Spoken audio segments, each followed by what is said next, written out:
Hello, and this is my Lab 1 lab report for the constant velocity lab for Physics 2211. So firstly, the purpose of this lab is to compare a predicted model of the position of an object moving at a constant velocity over time, that is at same speed with no change in direction, with observations of the position of a real-life demonstration of an object moving at a constant velocity over time. So my object for this experiment is a roll of tape, and I analyzed the observed position using tracker, and created a computational model of the predicted position using GlowScript.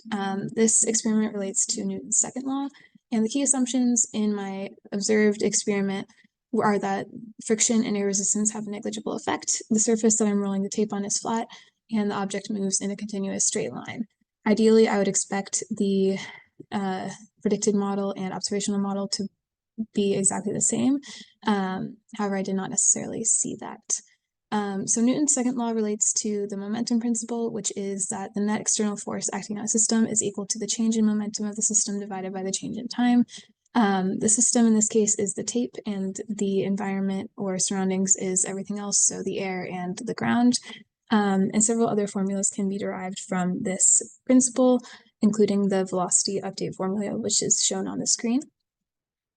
So for this lab, I first recorded a video of me rolling a tape roll across the table. I uploaded that video into Tracker to track the tape's position frame by frame at consistent time intervals. I then used GlowScript to create a computational model of the roll of tape's position by editing the starter code provided. And finally, I generated a spreadsheet with the data for both the observed and predicted positions of the roll of tape over time and graphed both sets of data in a single figure. So here's the video of me rolling the tape.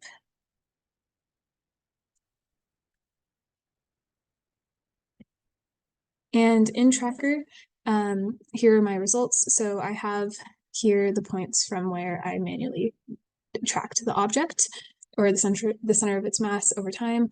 And those points created this graph. So position is on the y-axis and time is on the x-axis. And it just shows essentially a mostly linear change over time, with the position increasing as time increases.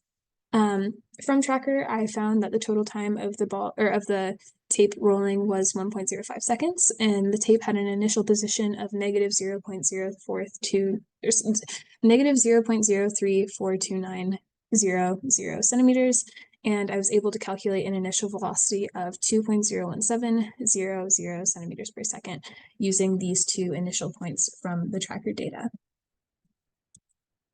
And then in GlowScript, I created a computational model by editing the code that was provided in this lab. So I first set Fnet to 0, because if it's moving at a constant velocity, there is no net force acting on the system. I then changed the initial velocity and position to reflect what was discussed in the previous slides. So that's over here. I changed delta t to 1 divided by 58.95 because my video had 58.95 frames per second. And then I changed the mass to 0.01 because the mass has no effect if the net force is 0. And I used the position formula to predict location of the tape. So when I plotted the observed and predicted data together, this is the graph that I wound up with. So you can see that the predicted graph is completely linear, while the observed does vary slightly, notably going under at the very end up here, indicating that there is another force acting on it that makes it not act as though it is completely moving at constant velocity for the entire experiment. So some possible errors are that there were outside forces acting on the tape, such as friction or air resistance. There could be a rounding error on my part, such as when I was calculating the initial velocity, and I could have manually made a mistake when placing the center of mass in the tracker.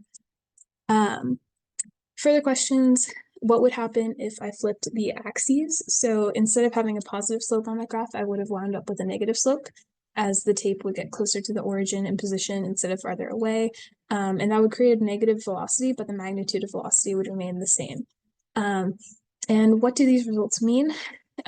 Essentially, I found that the tape was not actually moving at a constant velocity and that there was another force of some sort acting on it, probably friction.